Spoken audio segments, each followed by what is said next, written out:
Hello guys, most welcome. हम कर रहे हैं बिजनेस लॉ में हमारा चल रहा है इंडियन कॉन्ट्रैक्ट एक्ट 1872।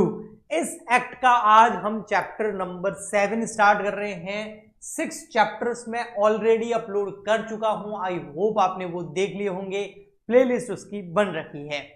आज का जो चैप्टर नंबर 7 है हमारा, वो है कॉन्टिजेंट एंड क्वेसी कॉन्ट्रैक्ट्स के ऊपर। तो इस चैप्टर को 2 पार्ट में डिवाइड करेंगे। आज हम समझेंगे कॉन्टिजेंट कॉन्ट्रैक्ट और नेक्स्ट लेक्चर के अंदर हम समझेंगे क्वेसी कॉन्ट्रैक्ट्स। ओके, तो सबसे पहले आज के लेक्चर के अंदर हम बात करते हैं कॉन्टिजेंट कॉन्ट्रैक्ट्स क्या होते हैं, इसका मीनिंग क्या है, इसके एसेंशियल एलिमेंट्स क्या है, इसके रूल्स क्या है, सब कुछ। सबसे पहले देखिए, कॉन्टिजेंट जो कॉन्ट्रैक्ट्स होते हैं उसके ऊपर इंडियन कॉन्ट्रैक्ट एक्ट 1872 का सेक्शन नंबर 31 से लगाकर 36 तक दे रखा है। सेक्शन नंबर 31 में इसका मीनिंग दे रखा है, सेक्शन नंबर 32 से 36 तक रूल्स दे रखे हैं। ओके जी, ठीक। कॉन्टिजेंट जो वर्ड है ना, ये आपने, अगर आप कॉमर्स बैकग्राउंड से हो तो आपने ये कॉन्टिजेंट कॉन्ट्रैक्ट में कॉन्टिजेंट जो वर्ड है वो कहीं ना कहीं अकाउंट्स वगैरह में देखा होगा, है ना।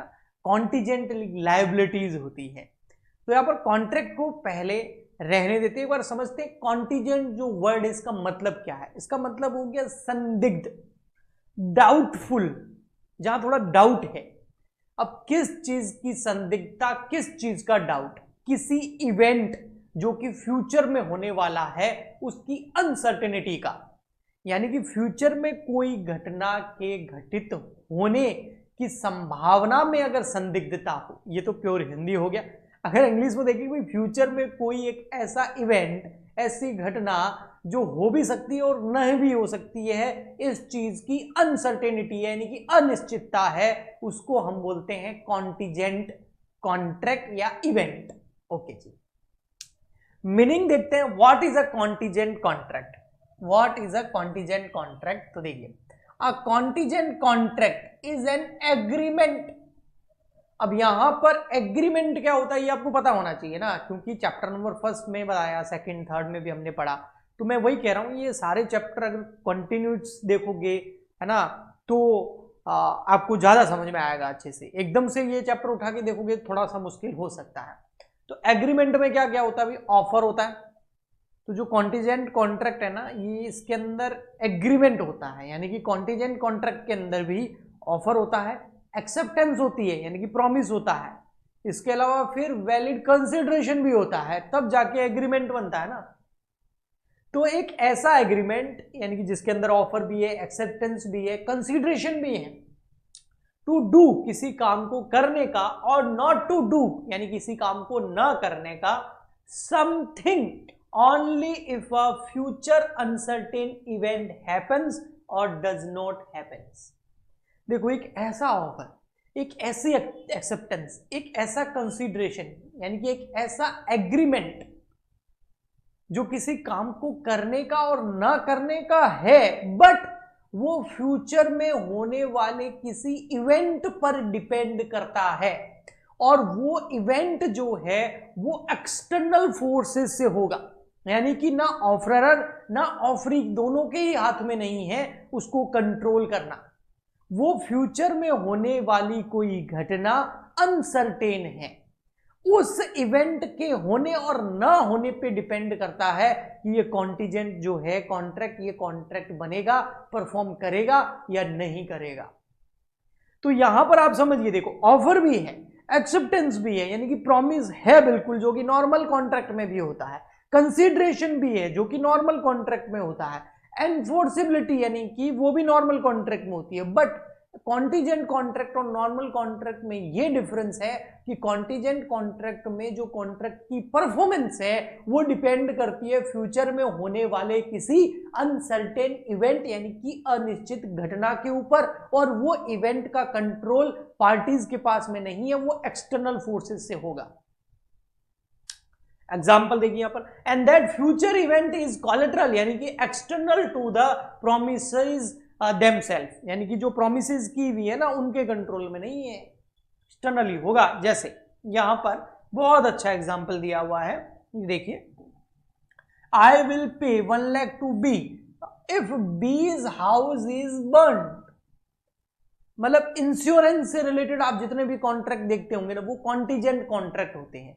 जैसे मिस्टर एक्स है, उसने अपना लाइफ इंश्योरेंस करवा दिया है ना, और लाइफ इंश्योरेंस ऐसा करवाया है कि अगर मिस्टर एक्स की डेथ होगी तो ही LIC कंपनी जो वो पैसा देगी उसके परिवार वालों को। लोग लाइफ इंश्योरेंस करवाते हैं ना, ठीक है। तो अब यहां पर देखिए, एक दो पार्टी है, एक इंश्योरेंस कंपनी है, एक मिस्टर एक्स है। इंश्योरेंस कंपनी ऑफर कर रही है एक LIC मिस्टर एक्स को कि भैया आप इतना प्रीमियम पे करो, इतनी इंस्टॉलमेंट कटाओ, किस्त भरो, अगर आपकी डेथ हो गई तो उसके बाद आपकी फैमिली को 1 करोड़ रुपए मिलेंगे। तो यहां पर ऑफरर कौन है? Insurance company. एक्सेप्टर कौन है? Mister x. और कंपनी के लिए कंसिडरेशन क्या है? प्रीमियम। मिस्टर एक्स के लिए कंसिडरेशन क्या है कि अगर उसकी डेथ होगी तो उसके परिवार वालों को फाइनेंशियल सपोर्ट के लिए पैसे मिलेंगे। तो ये बिल्कुल वैलिड कॉन्ट्रैक्ट है, लेकिन इसकी परफॉर्मेंस वो कॉन्टीजेंट है। मिस्टर बी एक्स ने जो इंश्योरेंस करवाया है ना, मान लेते 10 साल का करवाया, अगर उस 10 साल के पीरियड में मिस्टर एक्स की डेथ हो गई तो इंश्योरेंस कंपनी पैसे देगी। अगर उस 10 साल के पीरियड में उसकी डेथ नहीं हुई तो इंश्योरेंस कंपनी पैसे नहीं देगी। तो वो परफॉर्मेंस कॉन्टीजेंट है, संदिग्ध है। अच्छा, मिस्टर एक्स सुसाइड कर लेगा तो पैसे मिलेंगे क्या? नहीं, ऐसा नहीं होता, उसकी टर्म्स एंड कंडीशन होती है। नेचुरल डेथ होनी चाहिए, तो ये एक्सीडेंट हो गया, जानबूझ के नहीं होना चाहिए। और वैसे भी जानबूझ के पैसों के लिए कौन मरना चाहे? ओके जी, एक्सेप्शन ऑलवेज देयर, एक अपवाद होते हैं, लेकिन मैं एक मोटा मोटी जो नॉर्मल चीज है उसकी बात कर रहा हूं। तो यहां पर भाई इंश्योरेंस कंपनी ने बोला मैं पे करूंगी मिस्टर बी को 1 लाख रुपए अगर मिस्टर बी का मकान जो है वो जल गया, यानी कि ये फायर इंश्योरेंस हो गया एक तरीके का, अगर इंश्योरेंस के पॉइंट ऑफ व्यू से समझे तो कॉन्टीजेंट क्या है? हाउस बर्निंग, आग लगेगी, मकान जलेगा, ये कॉन्टीजेंट है। तो इससे रिलेटेड जो कॉन्ट्रैक्ट है वो कॉन्टीजेंट कॉन्ट्रैक्ट हो गया। तो कॉन्टीजेंट कॉन्ट्रैक्ट और नॉर्मल कॉन्ट्रैक्ट में क्या डिफरेंस हो गया? ओनली वन डिफरेंस है, परफॉर्मेंस का। बाकी सारी चीजें सेम रहती है, offer, acceptance, promise, valid consideration, agreement, enforceability by law, तो बिल्कुल है। ओनली परफॉर्मेंस जो है वो कॉन्टीजेंट होती है।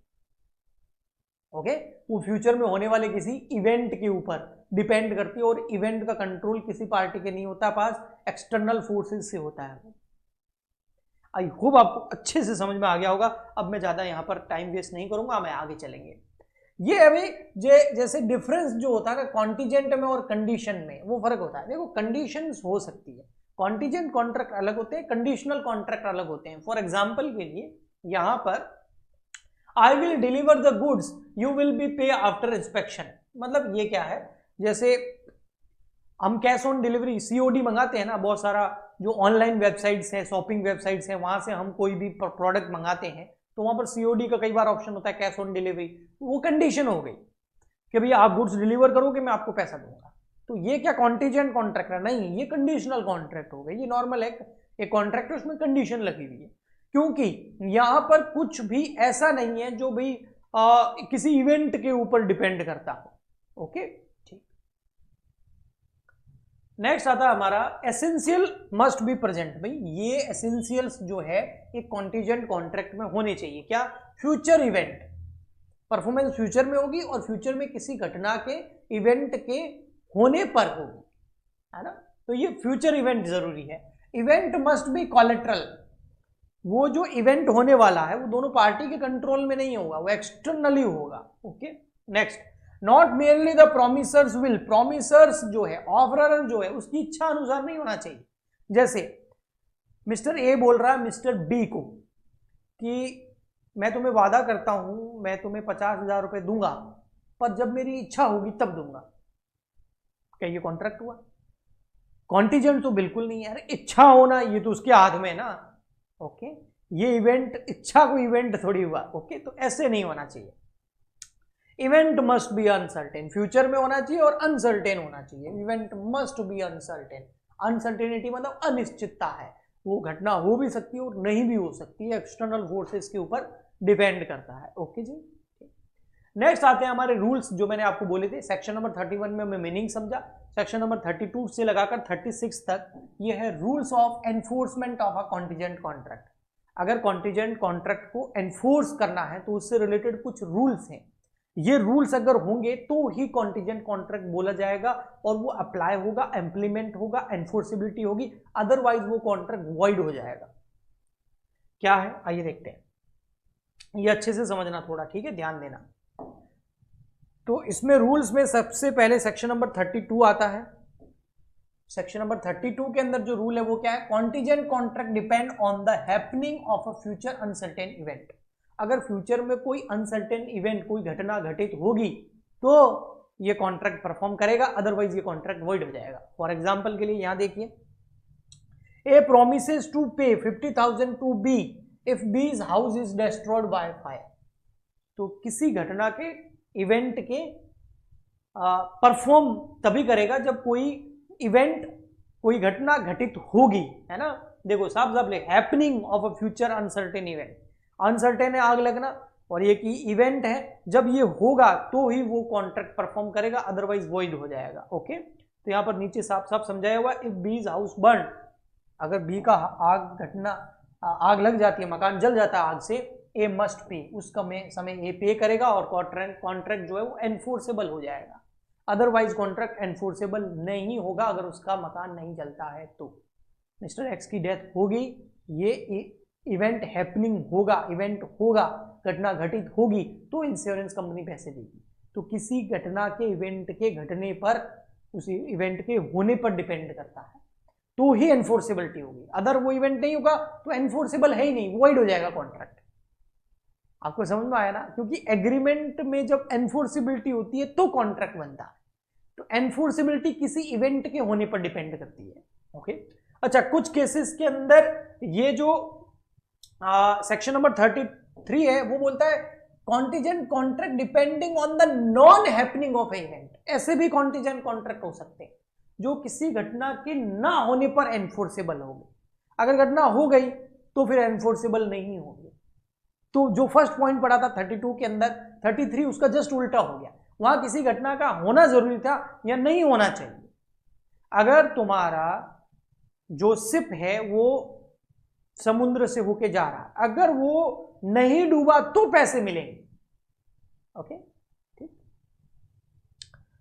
नेक्स्ट है हमारा फिर section number 33, contingent contract based on the future conduct of a living person. A promises to be pay 1 lakh rupees to B if B marries C। A ने promise किया किसको, B को, कि तू C से शादी कर ले, मैं तुझे 1 लाख रुपए दूंगा। A ने प्रॉमिस किया।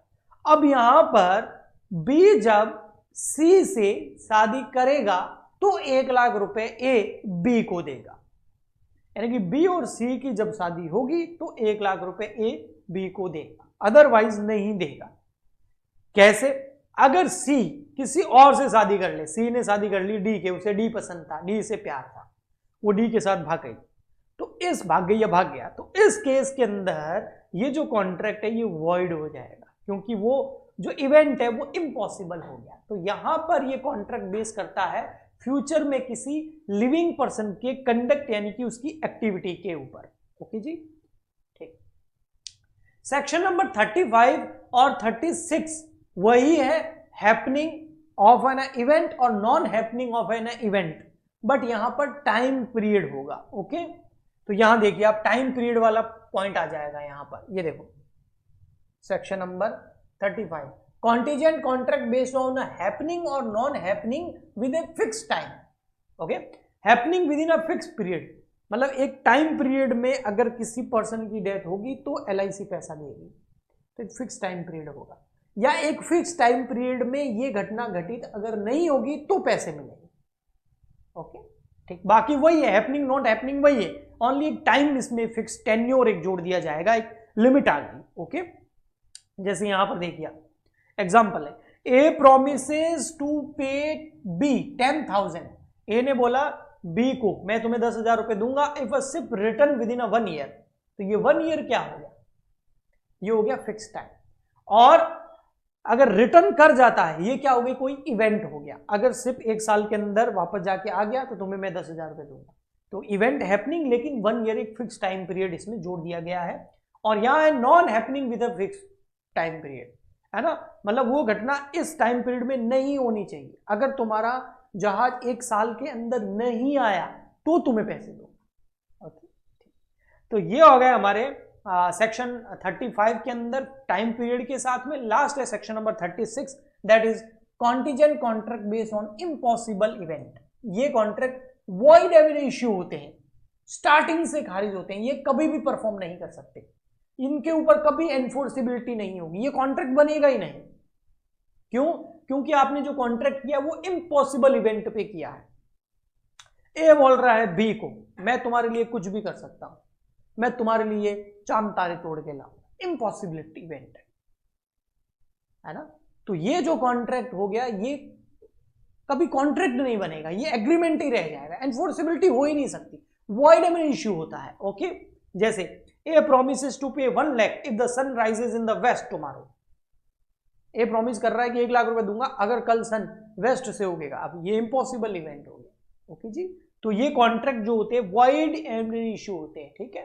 ये देखो यहां पर लिखा हुआ impossible event, it is void from the beginning. Void एंड इश्यू मतलब void from the beginning, starting से ही खारिज है, ये कभी कॉन्ट्रैक्ट बनेगा ही नहीं, ये एग्रीमेंट ही रहेगा ओनली। ओके जी, ठीक। तो इसी के साथ में ये हमारे हो गए कॉन्टीजेंट कॉन्ट्रैक्ट और उसके जो रूल्स थे सेक्शन नंबर 32, 33, 34, 35 एंड 36। 32 में हैपनिंग था, 33 में नॉन हैपनिंग था, 34 के अंदर ह्यूमन कंडक्ट आ गया, 35 टाइम लिमिट था हैपनिंग और नॉन हैपनिंग दोनों का, 36 हो गया इम्पॉसिबल इवेंट, यानी कि बिगिनिंग से ही जो कॉन्ट्रैक्ट वो वॉइड होते हैं। ओके, ठीक। नेक्स्ट लेक्चर के अंदर हम करेंगे क्वेसी कॉन्ट्रैक्ट। आई होप आपको ये लेक्चर अच्छा लगा होगा। प्लीज इस वीडियो को ज्यादा से ज्यादा लाइक करें, शेयर करें, चैनल को सब्सक्राइब करें, आपका सपोर्ट मिलता रहेगा तो मैं आपके लिए इसी तरीके के लेक्चर कंटिन्यू लाता रहूंगा। तो आज के लिए इतना ही, मिलते हैं नेक्स्ट लेक्चर में, तब तक के लिए गुड बाय, थैंक यू।